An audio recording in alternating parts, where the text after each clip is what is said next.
Yeah, hard act to follow. You're right. Let's go to Mark chapter 5. And we are going to hear a story about a man with some problems. And as we always say, anytime we read a story in the scripture, we're really asking 4 questions.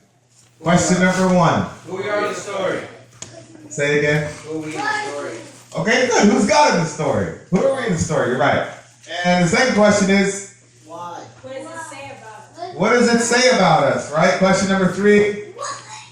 Who's God in the story? Who's God in the story? And then question number 4. What does it say about us? What does it say about God? Good. Excellent.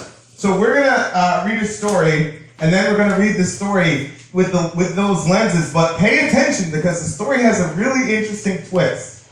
Usually when you run into a person with problems, you think you have the problem figured out, and you think you can see who really has the problem. But by the end of the story, we're going to see who actually has the problem in the story. It might surprise you. Okay, Mark chapter 5. They came to the, this is verse 1, by the way. They came to the other side of the sea, to the country of the Gerasenes. And when Jesus had stepped out of the boat, immediately there met him out of the tombs a man with an unclean spirit. Now, unclean spirit in popular vernacular would be a what? Demon. Right? So Jesus steps out of the boat, and as soon as he steps out of the boat, this guy shows up with an unclean spirit or a demon. Now, listen to the description of this guy. He lived among the tombs, and no one could bind him anymore, not even with a chain, because he had often been bound with shackles and chains, but he wrenched the chains apart, and he broke the shackles in pieces. No one had the strength to subdue him. Which means that he was very well known in his town. Everybody knew who this dude was, and the men of the city saw clearly that this guy was a troubled individual. And you can just imagine a guy that's full of demons with this type of strength could cause some serious havoc in your town. And so this guy would be roaming around the city, and the kids would see him and run like crazy. The women would see him, and they go to the men and say, "Look, you guys got to do something." And so the men said, "Well, okay, let's hold him down and tie him up." Well, they held the guy down and tied him up, and what happened? He broke him out. Then they put iron chains on this dude. That'll fix the problem. No, it did not. So this is a well-known person in this town. It's not a common thing. That's okay, you can see it. It's not a common thing for this to happen. I mean, you can just imagine right now somebody bursts in this door going all crazy, and Kyle and Stevie jumped on the guy and tried to take care of business, and we tie him up, and then the guy is free again. Right? This is a scary dude. Okay, now this is the person that shows up to Jesus to confront Jesus. Right? One of the things that really annoys me a lot of times when I see movie depictions or artistic depictions of Jesus is he's like this limpy, he's got flowing hair, he's this very soft guy. I was watching a movie one time, and Jesus had to get help to get into the boat. Jesus doesn't need any help to get in the boat. He'll help you into the boat. You don't need to help him into the boat. Jesus is not a wimp. But you'll see he's not soft in this passage. You're going to see in a second. So here comes this guy. He's got some supernatural strength about him, and he is confronting Jesus. He comes after Jesus. Now, let's keep going. Now we're furthering the description of this guy. Night and day among the tombs and on the mountains, he was always crying out and cutting himself with stones. Let's just talk through a couple things real quick. One, I'm not one of these people that sees a demon under every rock, right? I mean, some things are just, there's a million reasons why people do things that they do. However, if you watch the news, or if you walk down the street, or if you even look at some snapshots of your own life, you have to admit that sometimes there's more going on than just somebody has a bad attitude or somebody had a bad day.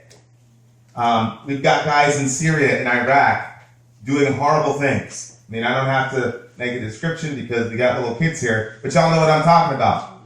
These folks over there in ISIS doing horrible things to people just to be evil and mean. There's something else going on with human beings other than we're terrible. You look at the Nazi Holocaust. You go, just lines and lines and lines of human beings completely destroyed. What's going on there? The scriptures tell us that there's a force behind all of that. You know, a lot of times we're just walking around completely ignorant to the fact that there are spirits in the room, in our city, in our world that are bent on evil and destruction. That's a fact. Now, it's the biblical understanding of this is not that we run around in fear. We don't run around in paranoia, but we are instructed to be what? Say again? Wise, right? It is foolish to think that everybody you see is the only thing that's around. It is foolish to think. Now think about this. What is this guy doing to himself? Cutting himself. He's Self-mutilation. okay. What is that? Self what? Harm. Self-harm, self-destruction, right? So what does this tell you about these demons? They're trying to destroy him, right? And they're strong. Good, honey. So these forces of evil, they're serving the devil. That's good. So these forces of evil in our world are bent on self-destruction. They enjoy the destruction of human beings. Why? Because they're evil. Yep, they're evil. In the beginning, work for the devil. Yeah, we established that they work for the devil. Oh, say again? Who said that? They want to stop God's work. Okay, what is a human being? Image of God. We are the image of God, right? So the demons. All right, give me a break, buddy. Can a demon go up to the throne of God and do anything to God? No. Okay, so why are they going after this guy? Because he is an image bearer of God, and if the demon cannot destroy God, what is he going to do? Everything is created. He's going after the next thing in creation, which is us. We are image bearers of God. So because of our high standing, because of the way that we were created, Adam and Eve are created in the image of God, right? A demon, they're so full of hatred towards God, and they know they can't do a thing to God, so they come after us who represent God on the earth, his image bearers, human beings. So when I look at what's going on in Syria, when I look at what's going on in our city, when I look at what's happening in the lives of some of my friends and the destruction that happens, no doubt because of demonic influence, I say, okay, here this is again. This hatred of human beings because we carry the image of God on the earth. It's a crazy thing to be a human being. It's a crazy responsibility. And it's a crazy battle that we're caught up in. This is why we have to talk about this stuff sometimes. If you're a human being, whether or not you're following Jesus, guess what? You're caught up in something bigger than you even know. Now, by the end of the story, I would suggest to you that you follow Jesus, because honestly, if you don't, you have absolutely no power with these demons. Okay, now watch this. So he goes and he's full of self-destruction. And look at this, verse 6.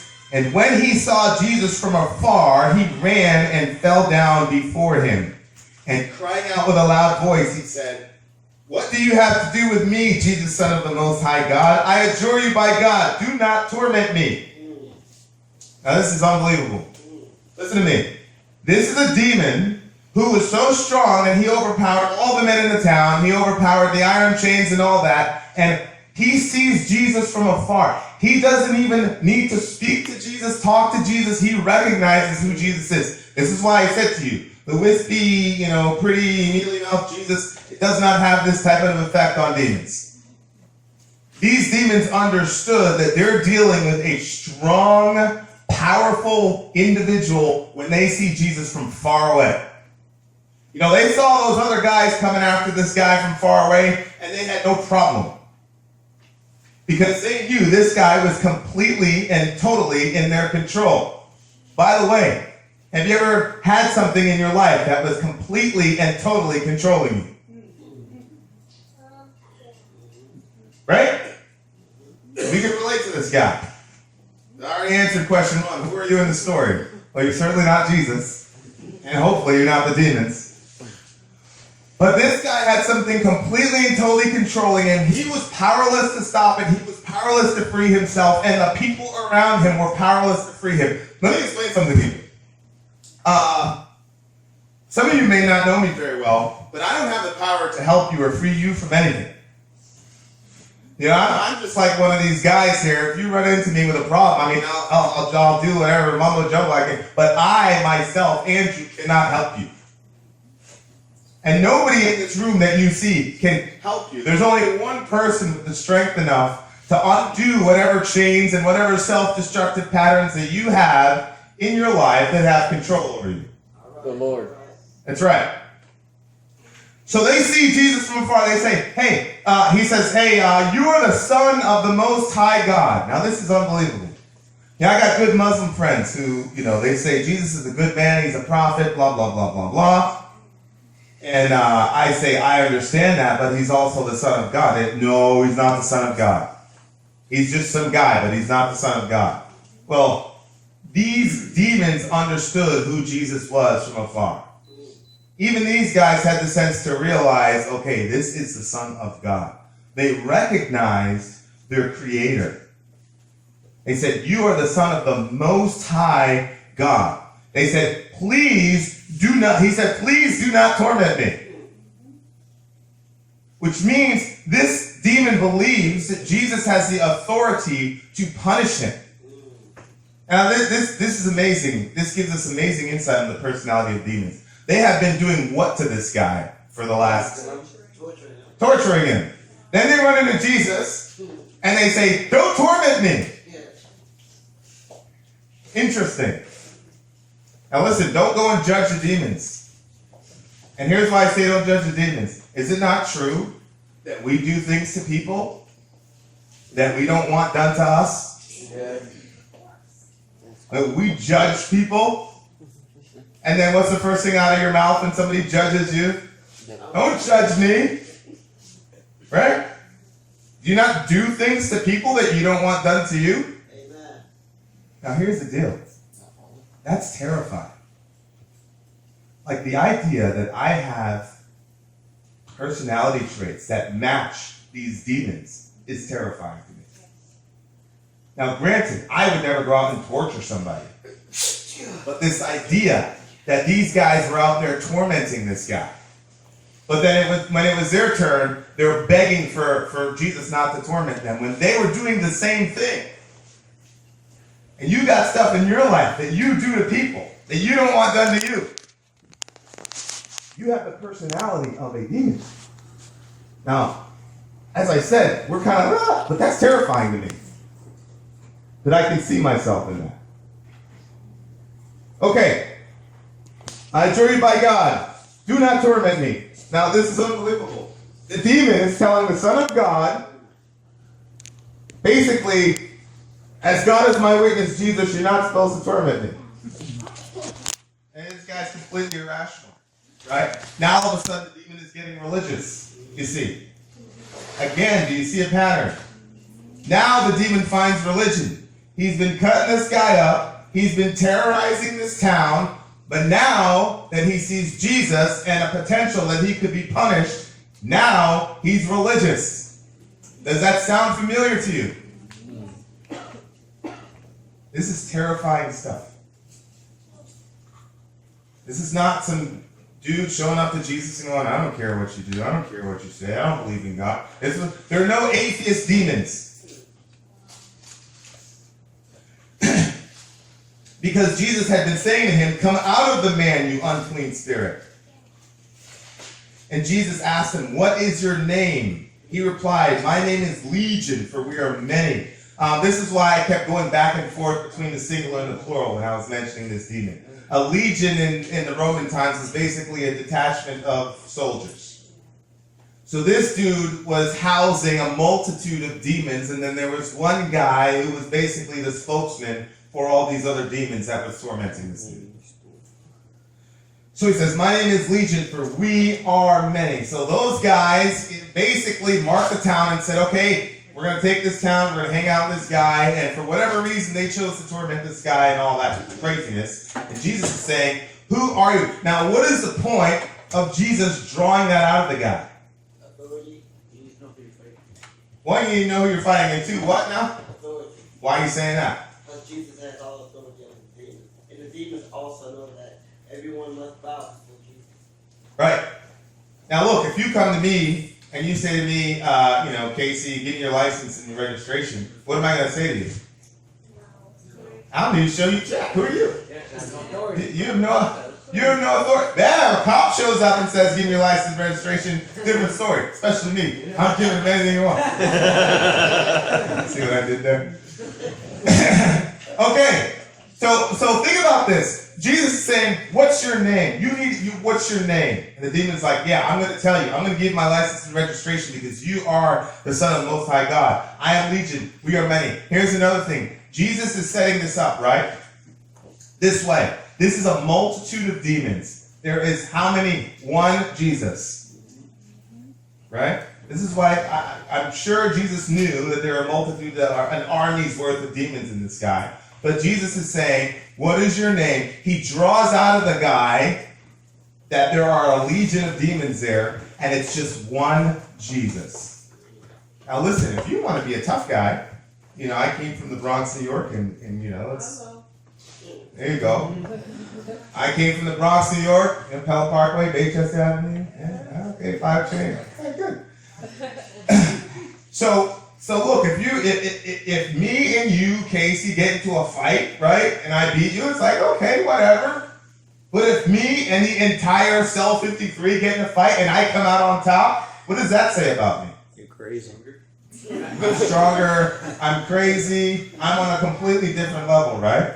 So when Jesus draws out of this guy that he's full of a legion of demons, that enhances the fact that he has complete and total authority over these demons. Because now it's not Jesus versus one demon, it's Jesus versus a bunch of them. This is the setup. Okay. And he begged him earnestly, this is the demon again, not to send them out of the country. Right? So for whatever reason, these people wanted to stay in this area. And they're begging Jesus. Now keep hold of that word begging. It's very important and very ironic. Okay, now a great herd of pigs was feeding on the hillside, and they begged him, saying, send us to the pigs, let us enter them. Now what were the pigs doing there? Where did eat? Well, grazing. Say again? Grazing. Grazing, okay. So what does that mean? Pigs were grazing, that means what? Not Jewish territory. Say again? It's not Jewish territory. One, it's not Jewish territory. This is non-Jewish territory because the Jews couldn't deal with pigs. Pigs were unclean animals. And two, means that we had some pig farmers, right? Now, remember, we said that the demons were just destructive. They love to see destruction. So, when they asked to go into these pigs, what are they desiring to do? Kill them. Destroy them. Why would Jesus even consider that request?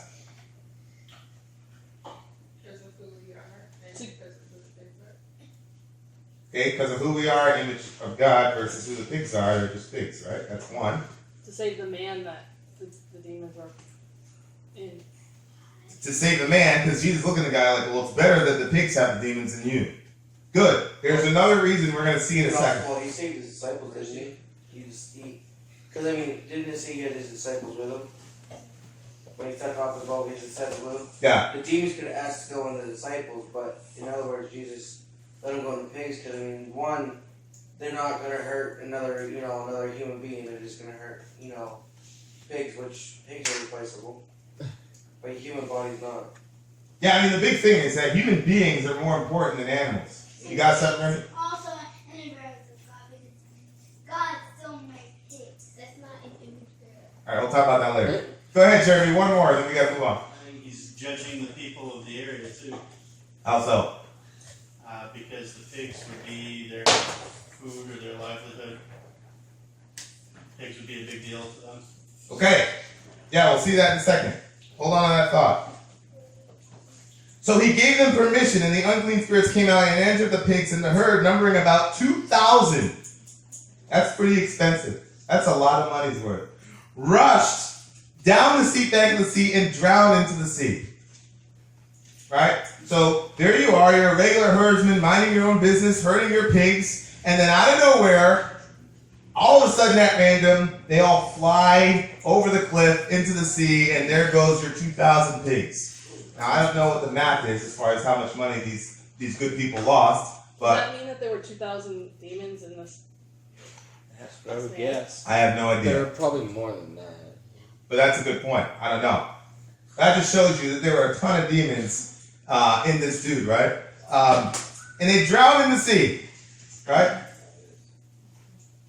Now, look at verse 14. The herdsman fled and told it in the city and in the country, and people came to see what it was that had happened. And they came to Jesus and saw the demon-possessed man, the one who had had the legion, sitting there, clothed and in his right mind. And they were extremely happy. Is that what the text says? They were extremely happy? Now keep in mind. Well, they're afraid. Now think about this. This poor man has been cut off from everybody, cut off from his family, cut off from regular social interaction. He's cut himself, he's yelling and screaming, doing all this craziness. He's getting wrestled to the ground his whole life, right? And now the guy is free. Praise God, he's free. And their response is that they were afraid. What are they afraid of? They're like, who are you now? Of Jesus. Of Jesus. Yeah, and what was that question? They're like, who are you now? Who's this guy? Right? Because like we understand the type of power that this dude was dealing with, but honestly, he wasn't really bothering us. He kind of stayed in the mountains and in the graves. And as long as you stay away from the mountains and the graves, you're good. You have your little piggly business, and you just go on with your quiet life and just leave the guy over there. But now, this dude shows up, and 2,000 of our pigs are gone. And he's got some sort of power that's more powerful than the power that this guy was in bondage to. Who is this guy? Because none of us could deal with it. Devil, God. Yeah. Okay. Now, here's the thing about the Bible. They're not necessarily wrong to be afraid, right? Like when Isaiah met God in chapter 6, he wasn't saying, oh, God, hey, it's awesome, cool, hey. No, Isaiah was undone because he was he knew he was in the presence of a holy and good God. When Peter first met Jesus, he didn't say, hey, Jesus, you're my homeboy, give me a pound. He didn't do that. Actually, what he said was, leave me alone because I'm not a very good person. Right? So right now, this reaction is not a wrong reaction. This is a good reaction to realize, wait a second, you are in the presence of something more powerful than even the evil that you were dealing with. Now we have to figure out, is this good fear or bad fear on the part of these people here? And let's keep reading. By the way, it says that he was clothed and in his right mind, which means what about the guy? He was saying again. He's walking around without any clothes on. Oh, yeah. Right? And I'm not trying to be funny. I'm honestly not trying to be funny, but think about our culture. Can you go shopping without seeing people basically naked in your magazine rack and all the rest of it? Seriously, that's demonic. Seriously.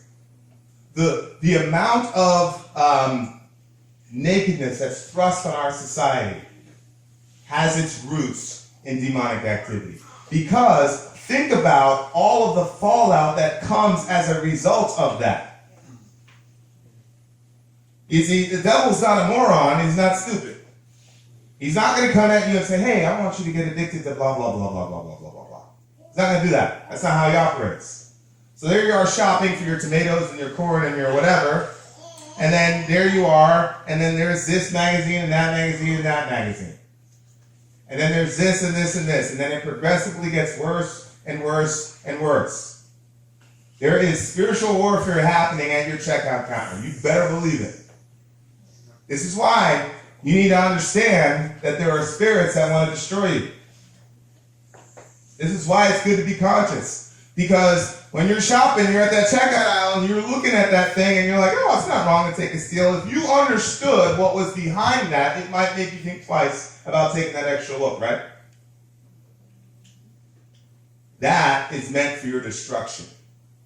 I call them landmines. If you knew there was a landmine right at that spot on that ground, would you step on it? No. No, you would not. Okay, so clothes are good. It's good to wear clothes and have them on. And it's good for other people to wear clothes and have them on. And if you run into a person that does not have clothes, please look away. Because that is a form of spiritual destruction. It's funny, but it's not funny. You would not believe the amount of destruction that goes in the lives of people because of one little extra second, one little extra look. I'm talking generationally. Okay. So here we go. This guy's clothed. He's in his right mind, right? Now look at verse. And those who had seen it described to them what had happened to the demon-possessed man and to the pigs. So now, all they know is there's some commotion happening. Somebody sits down and says, yeah, this is what happened, dude. This guy gets off the boat. Demon guy shows up to him. And now the guy's feared demons. He's wearing clothes. Look, he's wearing clothes. And he's not crazy anymore. He's not yelling and screaming. Only thing is, our 2,000 of our pigs just went over the cliff. Now you got a decision to make. Right? Now we know who this guy is. This is a good guy. This is a good guy. This is one of the good guys. Listen to what they say to Jesus. And they began to beg Jesus to depart from their region. To leave. They're begging Jesus. Now this is crazy, right? Because the demons begged Jesus, hey, let us go into the pigs. Now it's these guys' turn to beg Jesus. And what they're begging him to do is please leave. Why? Because they think Money. Money, they lost money. You hurt our wallet. Yeah. This is unbelievable to me.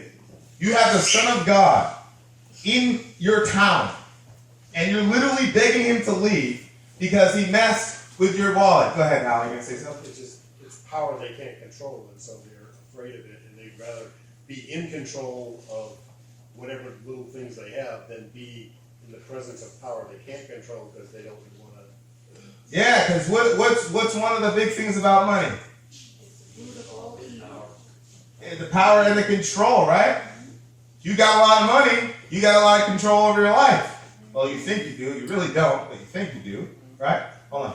So these people had the Son of God in their town, and they literally begged him to leave. Now look at this scene. They didn't say they told him to leave. They said, "Listen, dude, we're begging you. Please get out of our town." This is unbelievable rejection from these people because Jesus messed with their wallets. money doesn't buy happiness.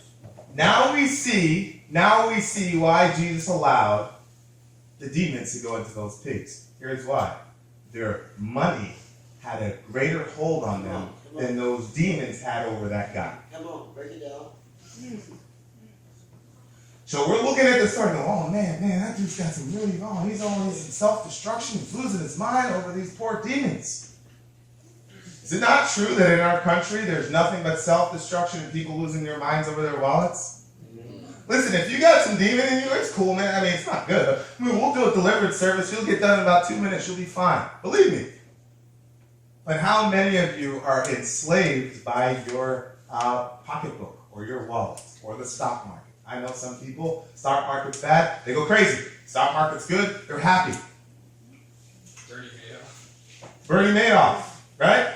One of the reasons, think about the stock market crash. You had dudes jumping off buildings. Come on now. You had dudes jumping off buildings. Go ahead, John. The most valuable thing on the planet was staring them right in the face, which was the Son of God. They already had a God, so they didn't need. And That's that right. was the decision they had to make. Which God do you want to choose? Yeah, and Jesus, and the point of Jesus putting the demons into those pigs was Jesus is saying, okay, I'm going to force these people into a moment of decision. Exactly. Because here's what happens. You tell people the gospel, they're like, man, I really am intrigued by this Jesus guy. And you know what they start doing? They say, okay, well, what is it going to cost me? Meaning, can I still keep my girlfriend and believe in Jesus? Can I still keep doing X, Y, and Z thing and believe in Jesus? And I always say, you're asking what Jesus is going to cost you instead of asking what Jesus is worth. Not the same thing. Jesus is worth more than your girlfriend. Jesus is worth more than your boyfriend. Jesus is worth more than whatever addiction that you have. And I'm not trivializing any of those things. But honestly, compared to Jesus, your girlfriend or your job or whatever is a herd of pigs. But we're always saying, oh, what's it going to cost? What can I do? What can I hold on to and have Jesus at the same time? And Jesus is saying, I'm going to force these people in a moment of decision. You can't hold on to anything. It's me, and that's it. But here's the deal. That's everything, right? Like if you truly meet Jesus, you come to realize that it's everything. Everything else in your life is going to fail you miserably. Believe me. Miserably. If you put your life into anything else, the point of the story is it's a herd of pigs that's going over a cliff. Some way, somehow, it's going to fail you. You're going to have a really, really hard time getting through life.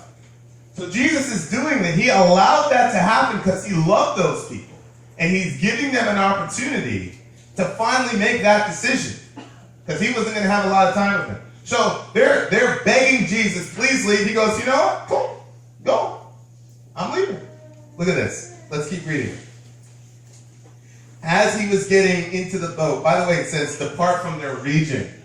Not just their little village. They're like, we want you out of Androscoggin County, dude. And just don't come around ever again. This is unbelievable to me. So Jesus says, all right, that's cool. As he was getting into the boat, the man who had been possessed with the demons, what? Begged him that he might be with him. So the demons are begging, let us go destroy the pigs. The people in the town are begging, leave our town. And the demon-possessed guy, the guy that was all tore up and everybody felt sorry for at the beginning of the story, is begging Jesus, let me be with you. Now this is a crazy flip to this story. This story completely flips around, right? Because at the beginning, it was the poor townspeople and they're dealing with this nasty demon-possessed guy, but now we really see who the real victims are. The demon-possessed guy is fine now, because he gets it. He wants to be with Jesus. And the townspeople are saying, get out of here. So he's asking, hey, Jesus, please let me be with you. Now, what would you expect Jesus to say in this circumstance? Yeah, come on board. Come on board. Is that what Jesus says? No. No. Look what Jesus says to the guy.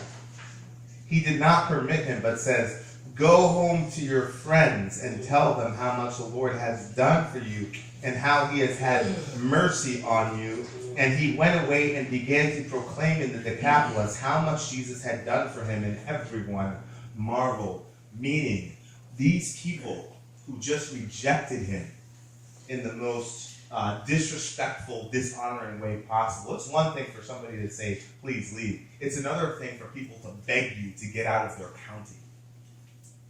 Look at the mercy of Christ. He says, I know you want to follow me, and I love you, and I would love for you to follow me, but your town needs a witness. And if I take you to be with me right now, all they're going to do is buy a bunch of little baby piglets and go back to their horrible little suburban lifestyle. And I can't do that to those people. And he sent the guy back. This is amazing. Look at the grace of Christ for this town. How much grace God had. This is one dude, by the way, that went around to this county. There's more than one of us in here, right? You know, life would have been a lot better for that guy if he was with Jesus, huh? It would have been a lot less lonely, and it would have been a lot less difficult.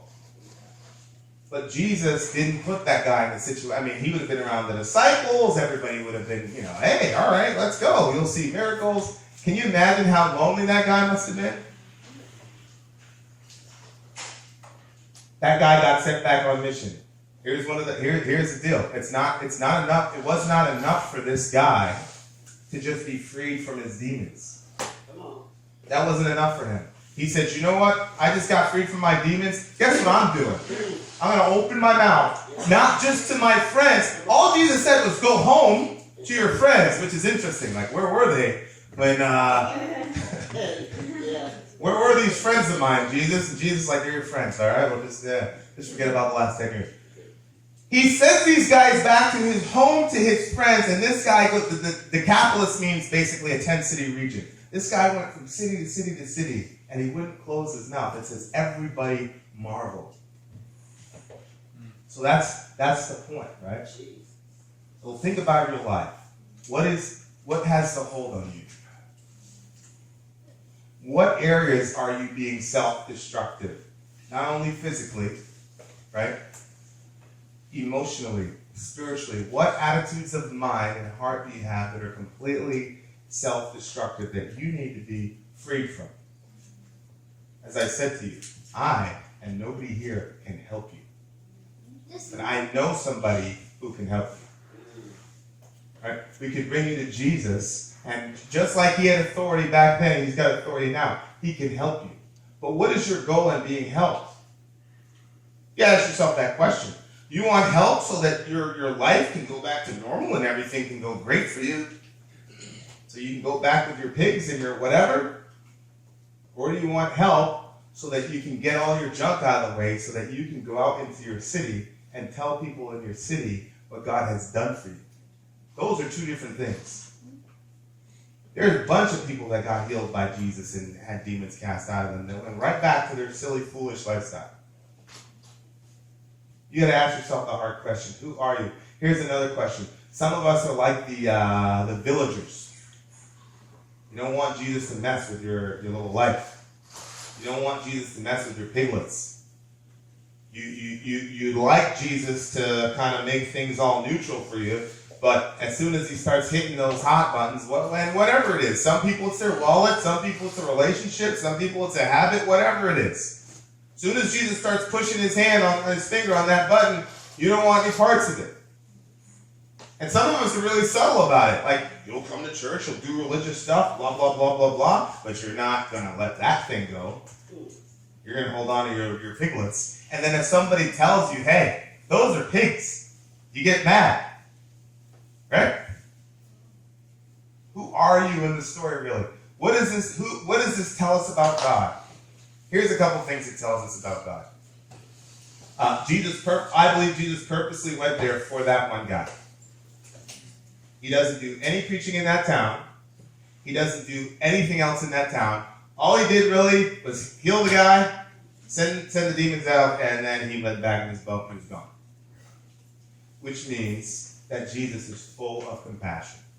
The dude crossed the sea to go talk to that one guy because the dude was in trouble and completely and totally helpless. When you're in a situation where you're completely and totally helpless, you got some addiction, I don't care what it is. Jesus has compassion. And he's compassionate. He wants to deliver us. He wants to heal us. Right? Now, second reason. I was wrong. It wasn't just for that guy. He also did it for the town. Right? He was going there to confront that town on their idolatry and their worship of money. So that tells us about Jesus that he doesn't want us to remain comfortable. He doesn't want us to stay in a state where everything can just go well for us, and then at the end of your life, you go to sleep, and then you end up wasting it because you spent it all on piglets. No, Jesus is going to confront you. That's what it tells me about Jesus. That he is lovingly going to confront us. Here's the last thing it tells me about Jesus, is that he's going to leave a witness. Right? Like, he didn't say, oh, you guys got your one shot, okay? Like, I'm God, I'm the Son of God. You heard I was the Son of God. You saw what I did. Look at this guy. There's clear evidence. You didn't listen to the clear evidence? Bye. Come on, Jerry. We'll call the guy Jerry. Come on, Jerry. Come on the boat. We're out here. He didn't do that. Nope. Jesus is patient. That's what it tells me. He's patient and he's compassionate. And here's the thing that struck me reading this. I would have a ton of sympathy for the demon-possessed guy, wouldn't you? And I would have no sympathy for that town. None. I'd say, you money hungry, blah, blah, blah, blah, blah. And I would self-righteously snatch up my guy and we'd be gone. And the message here is Jesus is saying, you don't get to make that call. You don't get to do that. There are some people that you have complete and total compassion for and patience for, and there are other types of sinners that we have no patience for. And the message here is that Jesus is saying, no, you don't get to do that.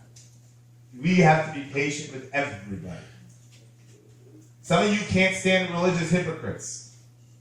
You have no patience for religious hypocrites. You'll deal all day long with a drug dealer or a gang member or whatever, but as soon as you run into a religious hypocrite, you get mad. No, I'm not talking to them. You can't do that. Some of you are good with religious hypocrites, but you don't like gang members. You don't like people on drugs. You don't get to do that. You see, it works both ways. This shows me about Jesus that he didn't discriminate about who he was going to be patient and compassionate with. This means that I can't either. So you don't get to have your favorite sinners that you like to deal with, and then your other types of sinners that you don't like to deal with. Here's the last thing. It's very simple. Let's just be a witness, right? It says a whole Decapolis marveled at one guy. Like when the story is finally finished about us, right, between us and City Reach and whatever other churches that are going to come into this area, right? We've got to make these people marvel. And he didn't do any miracles. All he did was open his mouth and say, this is what God did for my life. That's all you got to do. And just keep doing it and keep doing it and keep doing it and keep doing it. In spite of the fact that people might not be affected, because the first group he went to were people that saw what happened, right? That could have been pretty discouraging. That's a pretty discouraging thing to do. It's like, what do you mean, Jesus, go back to my friends? These are the same people that kicked you out. He's like, yeah, them. Okay. You know why he went to those other towns? Because his first audience probably wasn't really receptive, right? That's a perseverance, right? That's a persevering witness. Some of us, we don't have a lot of endurance. You know, somebody says something bad to you. Somebody rolls their eyes to you or whatever. You're talking the gospel. You go, okay. Look, gospel preaching is hard work, man.